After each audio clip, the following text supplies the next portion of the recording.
नमस्कार, VIP news में आपका स्वागत है। आपके साथ मैं हूं आस्था श्रीवास्तव। मंत्री हफीजुल हसन अंसारी ने कोरोना संक्रमण के बढ़ते प्रभाव को देखते हुए नगर परिषद सभागार में बैठक आयोजित की। बैठक में देवघर के डीसी मंजुनाथ भजंत्री और मधुपुर अनुमंडल के एसडीओ समेत तमाम पदाधिकारी मौजूद रहे।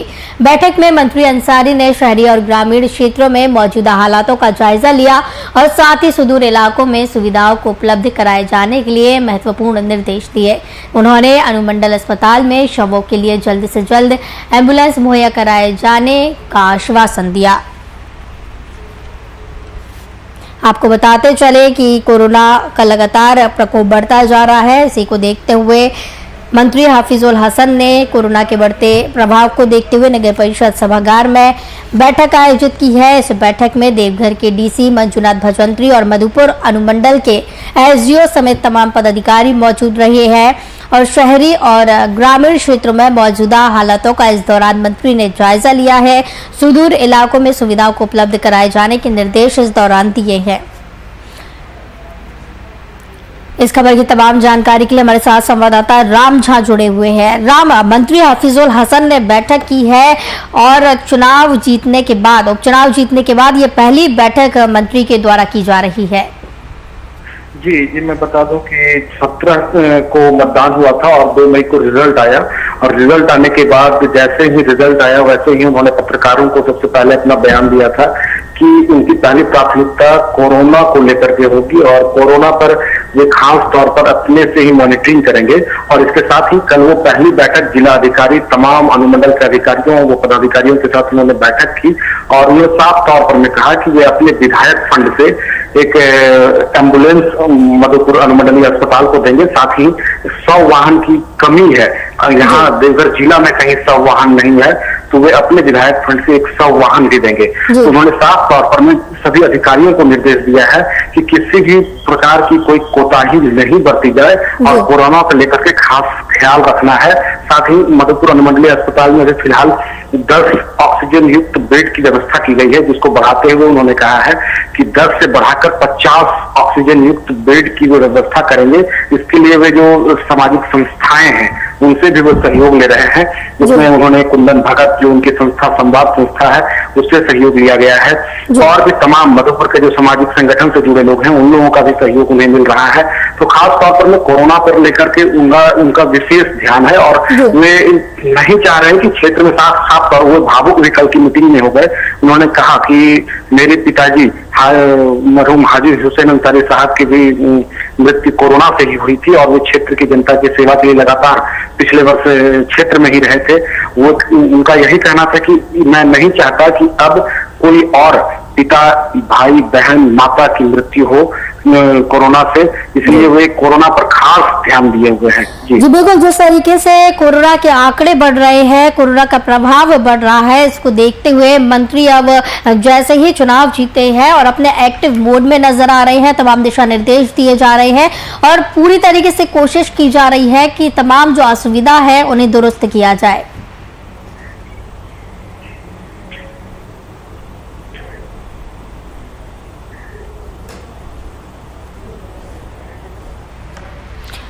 बहुत बहुत धन्यवाद राम झा, हमारे साथ जुड़े थे इस खबर की तमाम जानकारी के लिए। तो आपको बताते चले कि मंत्री हफीजुल हसन अंसारी ने कोरोना संक्रमण के बढ़ते प्रभाव को देखते हुए नगर परिषद सभागार में बैठक आयोजित की है। बैठक में देवघर के डीसी मंजुनाथ भजंत्री, मधुपुर अनुमंडल के एसडीओ समेत तमाम पदाधिकारी मौजूद रहे।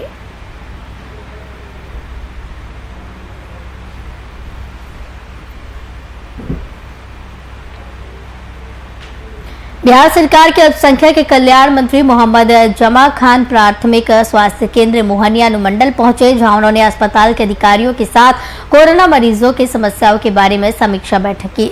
वहीं मंत्री ने कोरोना मरीजों को रात दिन एक कर इलाज कर रहे डॉक्टर, एएनएम सहित कर्मियों का धन्यवाद किया। मौके पर मंत्री ने बताया कि कोरोना मरीजों की पहले 75 बेड पर कोरोना मरीजों को इलाज किया जाता था, अब 150 बेडों पर इलाज किया जा रहा है।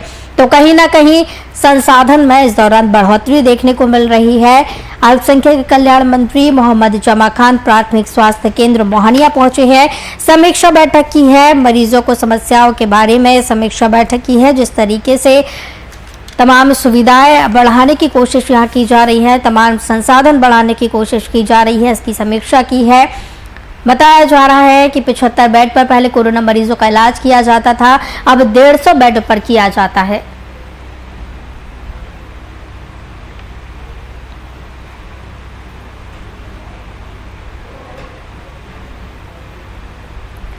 पटना में बीती रात एक लड़की ने पुलिस के सामने हाई वोल्टेज ड्रामा किया। दरअसल लड़की को लॉकडाउन के नियमों का उल्लंघन करता देख जब पुलिस ने उसे रोका तो लड़की पुलिस पर चिल्लाने लगी और साथ ही पुलिस को कार्रवाई करने के विरुद्ध गंभीर परिणाम की धमकी दी। कार्रवाई के तहत वहां मौजूद एएसआई ने जब नियम उल्लंघन करने के लिए लड़की का चालान काटना चाहा तो लड़की ने दरोगा के हाथ से चालान काटने की मशीन छीनने तक की कोशिश की। तो ऐसी अच्छा एक बात सुनिए, अगर आज इनकी नौकरी गई तो पूरा बिहार में जो है ना नहीं तलका मच गया तो मेरा नाम बदल दीजिएगा आप लोग, क्योंकि इसके तो चालान काटने से रही और आप काटने से रहे और आपकी नौकरी भी जाने से रही। चलिए आज ये नीतीश आके काटेगा ऐसा चालान, जाने तो आपकी नौकरी का छुआ तो उसकी तो ऐसी तैसी होएगी कि समझता है लोगों को जब मन किया फरमा दिया लॉकडाउन बजा दो। अरे जब देखा जब बाजार बंद करवा दिया, अरे रोज ठेला वाला खाता है कमाता है खाता है, उसकी क्या भूखे मर रहा, देखो ना रिक्शा वाला भूखे मर रहा, उसको जाके पूछे कभी कि वो भूखा है कि नहीं, उसको खाना देने निकलो तो वीडियो शूट हो रहा, चालान पे चालान काटे जाए, ये चालान कट के कहा जाती है नीतीश के पॉकेट मोदिया के पॉकेट में, ले लो मोदिया निकाल लो पैसे दे दिया मैंने।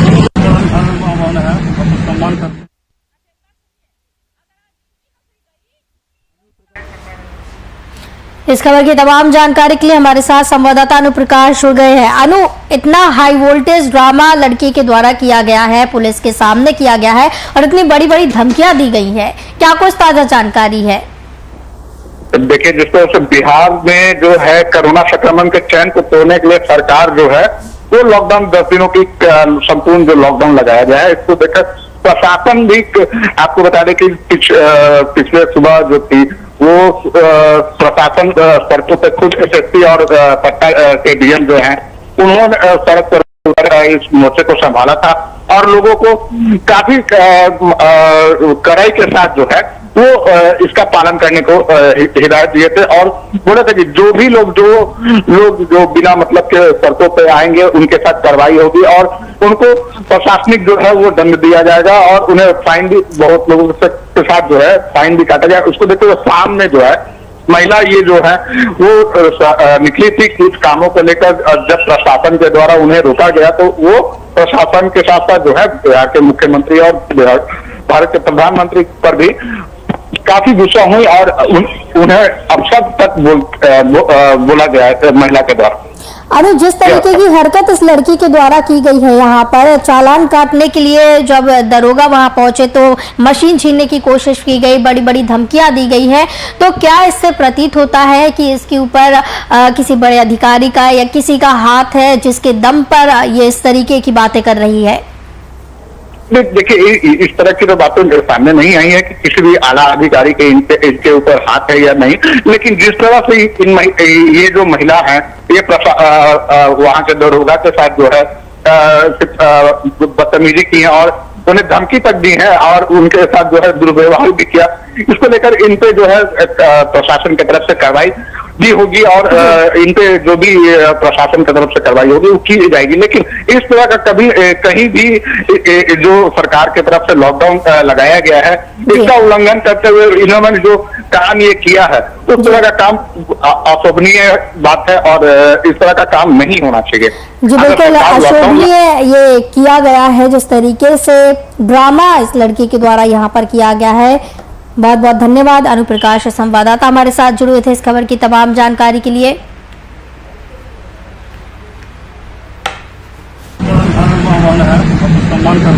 अच्छा एक बात सुनिए, अगर आज इनकी नौकरी गई तो पूरा बिहार में जो है ना नहीं तलका मच गया तो मेरा नाम बदल दीजिएगा आप लोग, क्योंकि इसके तो चालान काटने से रही और आप काटने से रहे और आपकी नौकरी भी जाने से रही। चलिए आज ये नीतीश आके काटेगा ऐसा चालान, अय्या ने तो आपकी नौकरी को छुआ तो उसकी तो ऐसी तैसी होएगी कि समझता है लोगों को। जब मन किया फरमा दिया लॉकडाउन बजा दो।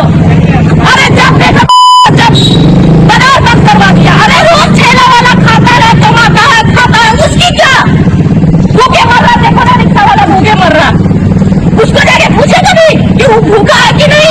उसको खाना देने निकलो तो वीडियो शूट हो रहा। चलान पे चलान काटे जाए, ये चलान कट्टी कहाँ जाती है? नीतीश के पॉकेट, मोदिया के पॉकेट में। ले लो मोदिया, निकाल लो पैसे, देख दिया मैंने। बिहार में कोरोना संक्रमण में हो रही लगातार वृद्धि को देखते हुए बिहार सरकार ने 15 मई तक लॉकडाउन की घोषणा कर दी है। लॉकडाउन में नियमों के अनुपालन को लेकर बेगूसराय में भी पुलिस सख्ती से पेश आ रही है। पुलिस ने बीते दिन शहर के विभिन्न इलाकों में अभियान चलाया, जिसके तहत उन्होंने लोगों से नियमों का अनुपालन करने की अपील की और साथ ही नियमों का उल्लंघन करने वालों पर लाठियां भी बरसाई।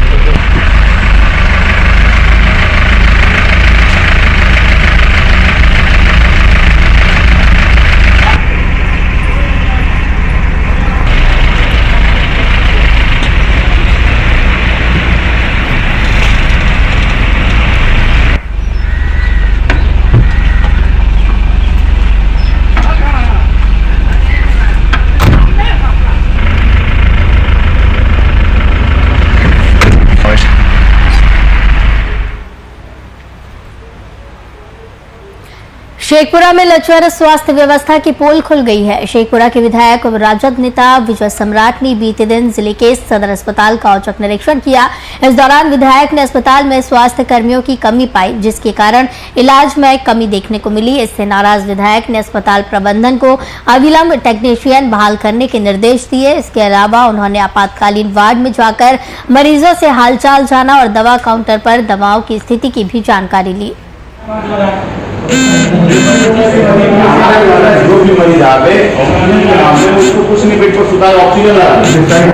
आपको बता दें चले कि लचर स्वास्थ्य व्यवस्था की पोल खुलती हुई यहाँ पर नजर आ रही है। शेखपुरा के विधायक और राजद नेता विजय सम्राट ने निरीक्षण किया है जिले के सदर अस्पताल का।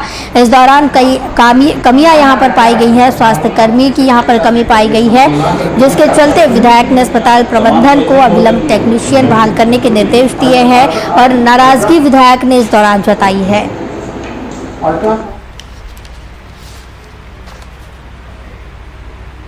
बिहार में कोरोना महामारी के बढ़ते प्रकोप के बीच राज्य सरकार ने 15 मई तक लॉकडाउन लगाया है। लॉकडाउन के अनुपालन को लेकर बेतिया पुलिस प्रशासन काफी सख्ती से पेश आ रही है। बीते दिन शहर के सदर समेत अन्य थाना क्षेत्रों में डीएम और एसपी ने खुद मुआयना कर हालातों का जायजा लिया। इस दौरान जिलाधिकारी ने मीडिया के माध्यम से जिलेवासियों से बेवजह घर से नहीं निकलने की अपील की। आपको बताते चले लगातार जिस तरीके से कोरोना संक्रमण फैल रहा है, लगातार लोगों से अपील की जा रही है कि अपने घरों में रहे। इसी के चलते जब लॉकडाउन लगाया गया है 15 मई तक, तो लॉकडाउन का पालन पुलिस सख्ती से करा रही है। हम लोग कोरोना के जो है अप्रत्याशित जो संक्रमण हो रहा है बहुत तेजी से सब जगह फैल रहा है, इस चेन को रोक पाएंगे। दूसरी चीज, एक बहुत महत्वपूर्ण चीज अपने के माध्यम से मैं सभी जिलावासियों को कहना चाहता हूँ कि जो थोड़े भी लक्षण अगर इसके आ रहे हैं कोरोना के, जैसे उसमें हल्का बुखार या खराश, खांसी, सांस फूलने से हल्का कुछ भी आ रहा है, उसका डिनायल मोड में नहीं रहा कि मुझे जैसे जनरली हम लोग देखने का रहे कोरोना नहीं है।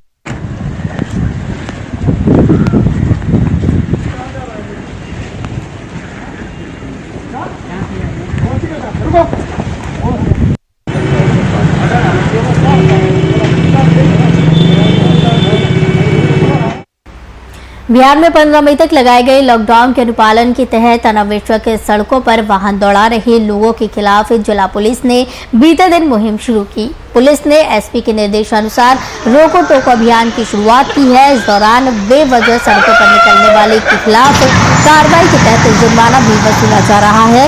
पुलिस अब सख्ती बरत रही है, जुर्माना वसूल रही है। इस दौरान अनुपालन नियमों का कराने की कोशिश पुलिस के द्वारा की जा रही है, गाइडलाइन का पालन कराने की कोशिश की जा रही है, सख्ती बरती जा रही है पुलिस की तरफ से।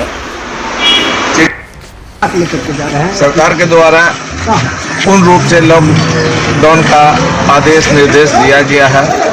उस आदेश के आलोक में हम लोग सुबह 6 बजे से रोड पर उतरे हुए हैं।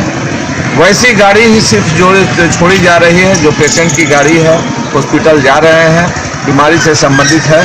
बाकी जो गाड़ी सिर्फ नज़र घुमाने के लिए रोड पर निकले हैं, वैसे गाड़ी को पकड़ा जा रहा है, पकड़ के उसका जुर्माना काटा जा रहा है।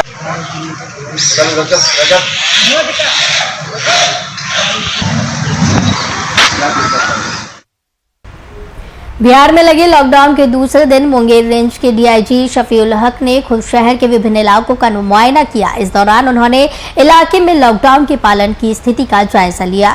मौके पर सड़क के किनारे समय व्यतीत कर रहे और नियमों के प्रति लापरवाह लोगों को उन्होंने सजा दी। साथ ही उन्होंने आम जनता से लॉकडाउन के नियमों का पालन करने की भी अपील की। आपको बताते चले कि लॉकडाउन के दूसरे दिन मुंगेर रेंज के डीआईजी शफीउल हक खुद शहर के विभिन्न इलाकों में पहुंचे और मुआयना किया है। इलाके में लॉकडाउन के पालन की स्थिति का जायजा लिया है और जो सड़क किनारे समय व्यतीत कर रहे हैं, जो लोग लापरवाह बने हुए हैं, जो लोग बेफिक्री से घूम रहे हैं, उन्हें सजा दी गई है। आम जनता से लॉकडाउन के नियमों का पालन करने की अपील लगातार की जा रही है। जिस तरीके से कोरोना महामारी देखने को मिल रही है, गाइडलाइन का पालन करने की अपील लोगों से की जा रही है।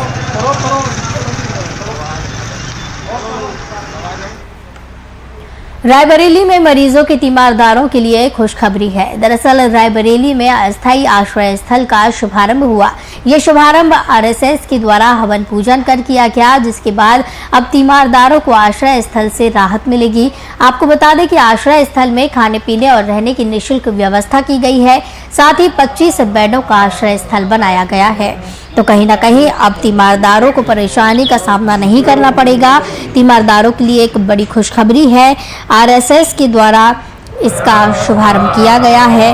तीमारदारों को आश्रय स्थल से अब राहत मिलेगी। हवन पूजन करके इसका शुभारंभ हुआ है। आश्रय स्थल में 25 बेड रखे गए हैं। खाने पीने की और रहने की ये निःशुल्क व्यवस्था की गई है।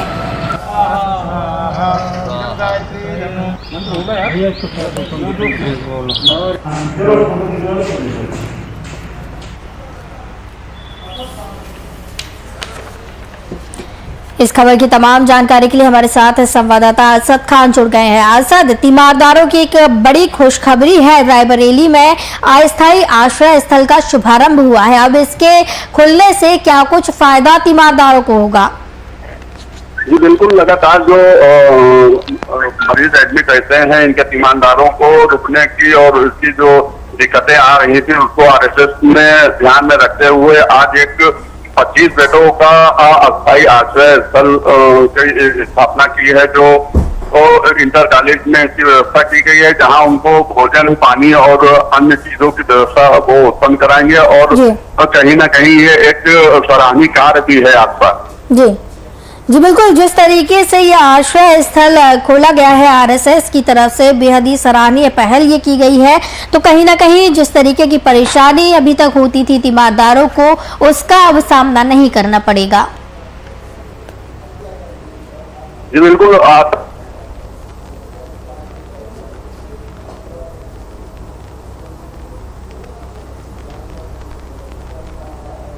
रुकने की प्रॉब्लम होती थी, वो अब उन दिक्कतों का सामना उनको नहीं करना पड़ेगा और एक सराहनीय कार्य है ये, जो प्रशासनिक स्तर को पहले ही करना चाहिए था, लेकिन उन्होंने इस पर ध्यान नहीं दिया। लेकिन आम जन नागरिक जिस तरह से इस वैश्विक महामारी में लोगों के सपोर्ट में खुलकर मैदान में अब आना शुरू कर दिए हैं, ये एक सराहनीय पहल भी है आपका।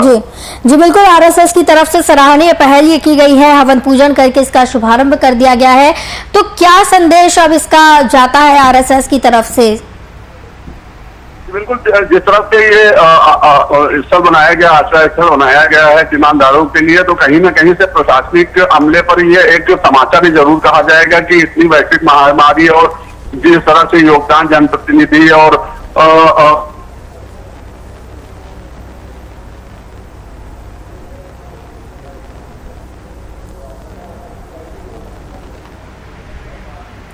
जी बिल्कुल, तीमारदारों के लिए मरीजों की एक बड़ी खुशखबरी है, राहत भरी खबर है। बहुत बहुत धन्यवाद असद खान हमारे साथ जुड़े थे इस खबर की तमाम जानकारी के लिए। तो 25 बेडों का यह आश्रय स्थल बनाया गया है, खाने पीने और रहने की यहाँ पर निःशुल्क व्यवस्था की गई है। तो बेहद ही सराहनीय पहल की गई है। मुंगेर में 3 अप्रशिक्षु दरोगा अनुशासनहीनता करना महंगा पड़ गया। दरअसल बीते दिन एलसीओ कार्यालय के समीप डीआईजी शफीउल हसन ने अपना कार्यालय जाने के दौरान 3 प्रशिक्षु दरोगा को अनुशासन की धज्जियां उड़ाते पाया। लॉकडाउन को लेकर उनकी ड्यूटी पोलो ग्राउंड गेट के पास लगाई गई, लेकिन वो तीनों खुद में इतने मशरूफ थे कि अपने वरीय अधिकारियों को आते हुए नजरअंदाज कर दिया, जिसके बाद डीआईजी हक ने तीनों दरोगा को निंदन की सजा सुनाई। रहे थे वो गाड़ी देखकर भी वो जाकर अनजान ये कर रहे थे और उनमें से 3 में से 2 ने टोपी भी नहीं पहनी हुई थी, टोपी उनके पास थी भी नहीं। तो तीनों को मैंने पनिशमेंट दिया है जाकर। धनंजय दास है, वो टोपी पहने हुआ था, उसको 1 निंदन, बाकी 2 आदमी थे उनको जाकर 2-2 निंदन की सजा दी है हमने। एक जितेंद्र था और एक रविकांत प्रसाद। ये जो दरोगा ड्यूटी ये पर गेट पर थी पोलो मैदान पे, वहाँ कोई आदमी नहीं था, भीड़ नहीं थी। मैंने अभी पत्रकारों को चेक किया है वहां पर से 50 मीटर पहले, और सब देख रहे थे ये लोग। और एक है धनंजय दास, ये तो भी दौरान निंदन की सजा सुनाई है। तीनों दरोगा को 2 दिन तक ये सजा सुनाई गई है। लॉकडाउन को लेकर उनकी ड्यूटी पोलो ग्राउंड गेट के पास लगाई गई, लेकिन वो तीनों खुद में मशरूफ नजर आए और अपने वरीय अधिकारियों को नजरअंदाज कर दिया।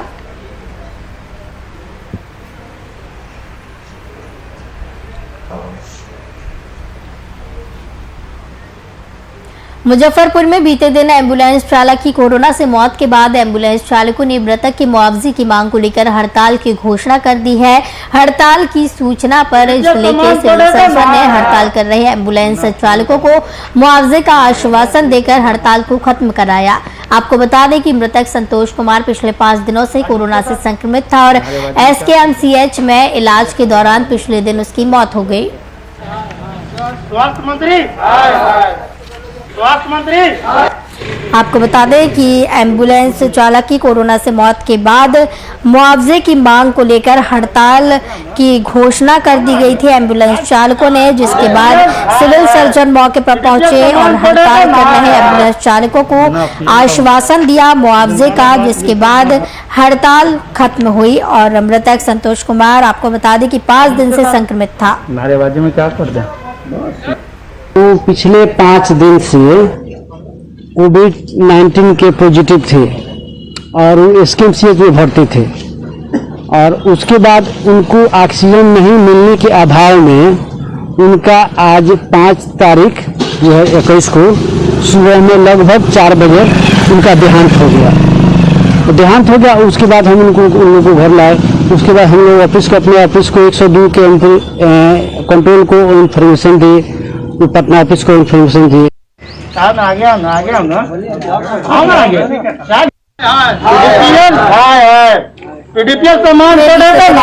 चालक की कोरोना से मौत के बाद मुआवजे की मांग को लेकर अड़े हुए एम्बुलेंस चालकों ने हड़ताल की घोषणा की थी, जिसके बाद सिविल सर्जन मौके पर पहुंचे और आश्वासन दिया मुआवजे का, जिसके बाद समझा बुझाकर हड़ताल को खत्म कराया। बताया जा रहा है कि मृतक संतोष कुमार पिछले 5 दिन से कोरोना से पीड़ित था और एसकेएमसीएच में इलाज चल रहा था। इलाज के दौरान ही बीते दिन उसकी मौत हो गई है, जिसके बाद मुआवजे की मांग अब एम्बुलेंस चालकों की तरफ से की जा रही है, जिसका आश्वासन सिविल सर्जन की तरफ से दिया गया है और हड़ताल को बड़ी मुश्किल से समझा बुझाकर खत्म कराया गया।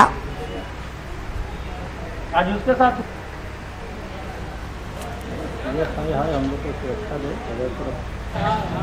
स्वास्थ्य मंत्री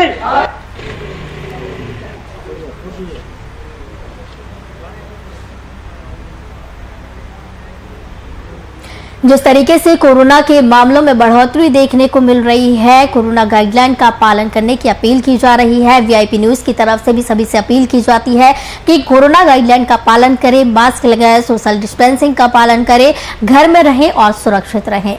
वीआईपी न्यूज के बुलेटिन में फिलहाल इतना ही। मुझे दीजिए इजाजत। नमस्कार।